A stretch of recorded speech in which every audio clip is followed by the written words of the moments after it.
A gente vai seguir com o debate jurídico agora falando sobre a prisão do ex-diretor da PRF, Silvinei Vasques. Temos um convidado aqui no Jornal Jovem Pan, que é o doutor em Direito Constitucional, Acácio Miranda da Silva Filho. Doutor Acácio, como sempre, obrigado pela presença aqui na Jovem Pan. Boa noite. Boa noite, Vitor. É um grande prazer falar com você e com todos que nos acompanham. Doutor, agora à tarde foi tornada pública, a decisão do ministro Alexandre de Moraes, que determinou a operação de hoje e, entre as medidas, a prisão de Silvinei Vasques. Daquilo que já foi tornado público, o senhor vê elementos para essa prisão efetuada hoje, doutor? Era uma prisão esperada, Vitor, verdade seja dita, especialmente no segundo turno das eleições, onde ações da Polícia Rodoviária Federal com maior ênfase no norte e no nordeste do Brasil foram feitas sem que o responsável, o diretor-geral da Polícia Rodoviária Federal, fosse capaz de justificá-las. E a partir dessa ausência de justificação, a partir desta fraqueza na fundamentação e nas justificativas utilizadas, já era esperada a sua prisão, inclusive com os fundamentos utilizados na decisão que foi publicada há pouco. Acredita agora, doutor, na possibilidade de delações ou de outros passos, quaisquer que sejam, dentro do escopo dessa investigação? Ou seja, que a partir da prisão feita hoje do ex-diretor da PRF, essa investigação avance e chegue a outros nomes, em especial a partir de delações dele? Eu acho pouco provável, neste momento, que ele vá fazer delação premiada. Até porque quando nós olhamos para o histórico da delação em diversas outras operações, em diversos outros processos, ela tem um timing que não condiz com o timing atual da operação. A operação ainda é embrionária, ele é, neste momento, o principal acusado e o principal preso da operação, e dificilmente serão colhidos outros elementos de prova que levem a uma dúvida sobre o fato dele ter recebido ordens ou determinações para agir nesse sentido. Então, essa ausência de elementos probatórios acaba não estimulando o Ministério Público e o Poder Judiciário a forçarem essa delação. O senhor falou sobre o Ministério Público, doutor Acácio? E essa é uma particularidade. O Nelson Kobayashi, que está aqui com a gente, tinha chamado a atenção para isso mais cedo. O Ministério Público foi contrário à realização dessa operação, mas mesmo assim esse parecer foi ignorado, ou pelo menos contrariado, digamos, pela decisão do ministro Alexandre de Moraes, algo que foge ao usual dentro do direito. O senhor viu, como viu essa interpretação do Supremo Tribunal Federal ou o fato de ter sido ignorado o posicionamento do Ministério Público nesse caso, doutor? Eu acho que o Nelson, como eu, operadores do direito que somos, não estamos acostumados a isso no dia a dia, no mundo real. Por mais que o parecer do Ministério Público, a opinião do Ministério Público não seja obrigatória, normalmente há uma tendência que o juiz acabe acatando estes fundamentos. Não foi o que aconteceu no dia de hoje, mas, verdade seja dita, quando nós olhamos para os últimos atos praticados, em especial pelo Supremo Tribunal Federal, essa é uma tendência de, eu não diria atropelo, porque atropelo fugiria do termo técnico, mas uma sobreposição do entendimento do Supremo Tribunal Federal, independentemente das razões e dos argumentos apresentados pelo Ministério Público. E não digo isso só como crítica ao Supremo Tribunal Federal, eu digo também em virtude de eventuais problemas que nós vimos no Ministério Público Federal nos últimos anos. Pois é, e só para ser mais preciso, o Ministério Público foi a favor da realização da operação, do cumprimento de mandados de busca, mas não da prisão do ex-diretor Silvinei Vasques. E agora, doutor Acácio, a gente até mostrou no começo do jornal uma mobilização da CPMI do 8 de janeiro para levar, mais uma vez, o ex-diretor da Polícia Rodoviária Federal à comissão. Ele já tinha comparecido alguns dias atrás, mas a relatora da comissão, que é a senadora Elisiane Gama, diz que ele mentiu e que as informações levantadas a partir da operação de hoje comprovariam isso, comprovariam que ele mentiu e que, portanto, seria necessário um novo depoimento. O senhor concorda com esse entendimento e qual deve ser a estratégia da defesa agora para tentar evitar que isso volte a acontecer?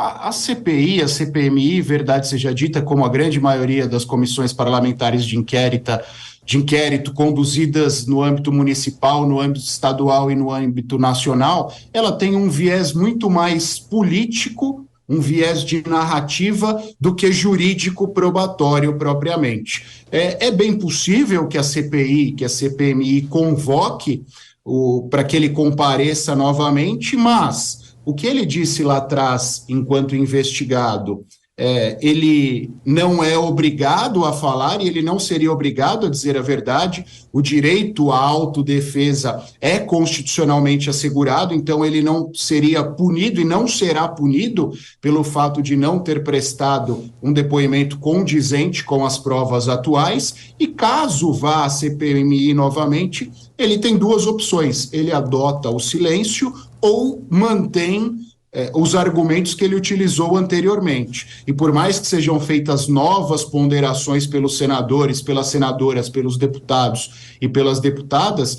ele não será obrigado a concordar com o entendimento dele, ele pode contestar o entendimento deles e ficaria aí o dito pelos senadores em oposição ao que for dito por ele ou até em oposição ao silêncio dele.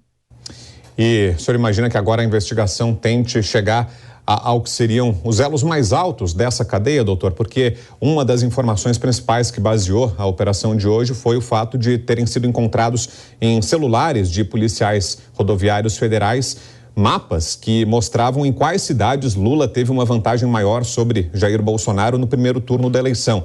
E, segundo as informações, teriam sido concentradas nessas cidades as blitz que teriam impedido o deslocamento de eleitores no dia do segundo turno. O senhor imagina que o próximo passo agora seja descobrir de quem partiu essa ordem, quem fez esse levantamento sobre as cidades, quem traçou esse mapa eleitoral e quem teria determinado a realização dessa operação capitaneada pelo ex-diretor da PRF, doutora Cássio?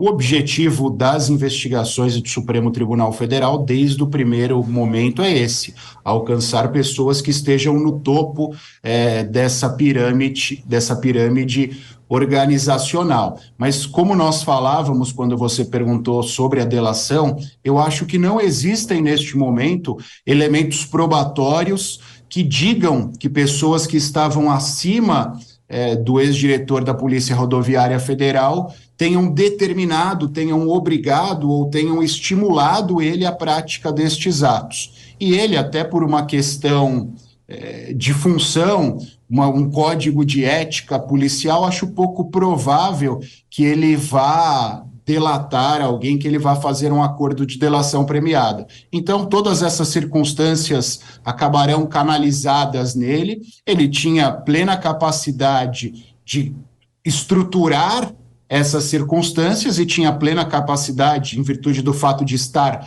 no topo da cadeia hierárquica da instituição, de determinar que pessoas realizassem operações nesse sentido. Então, repito, de forma objetiva, por mais que tentem, acho pouco provável que achem provas suficientes e aptas a comprovar que outras pessoas tenham dirigido ele nesse sentido. Doutora Cássio, deixa eu aproveitar a presença do senhor para pedir a sua opinião sobre o assunto a respeito do qual a gente conversava antes. O senhor estava até esperando aqui para entrar no ar, pôde acompanhar aqui a nossa conversa com a Dora Kramer, com o Nelson Kobayashi, sobre o julgamento que está em andamento no Supremo Tribunal Federal a respeito do juiz das garantias. Queria ouvi-lo, o senhor, enquanto operador do direito, certamente vai ser afetado, né, por essa medida. Queria a interpretação do senhor, até tem a ver com isso que a gente está falando, uma operação como essa de hoje, né, que prendeu o ex-diretor da PRF, teria passado, por exemplo, por um juiz de garantias, né? Queria que o senhor nos explicasse e avaliasse se acha que seria correta a implementação desse mecanismo. Eu sou amplamente favorável, Vitor, por duas razões. Primeiro, o Nelson bem ressaltou, há uma determinação legal, uma lei que foi aprovada pelo Congresso Nacional em 2009, o pacote anticrime, por vezes nós esquecemos disso, mas a lei que instituiu a figura do juiz das garantias no artigo 3º do Código de Processo Penal foi o pacote anticrime, dentre as diversas medidas estabelecidas naquele pacote em 2009. Em segundo lugar, além da determinação legal, eu acho que em termos estruturais, especialmente em primeira instância, é uma medida necessária.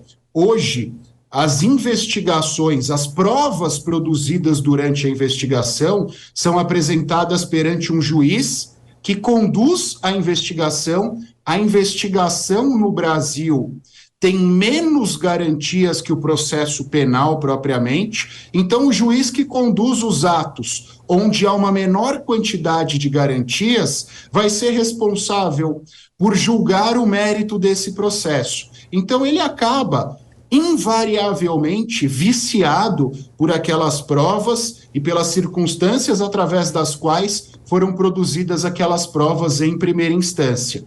E se nós tivéssemos o juiz das garantias, nós teríamos um juiz responsável pela produção das provas durante a investigação e um segundo juiz que só teria contato com aquelas provas na fase judicial, quando nós tivermos uma plenitude em termos de contraditório e ampla defesa. Então, acho necessário para o nosso sistema. Tivéssemos há 10 anos atrás a figura dos juízes das garantias, e aqui eu não vou discutir o resultado, mas operações como o Mensalão e a Lava Jato não estariam sendo discutidas sob o ponto de vista técnico, porque figuras diferentes seriam responsáveis por todos os atos que são contestados neste momento.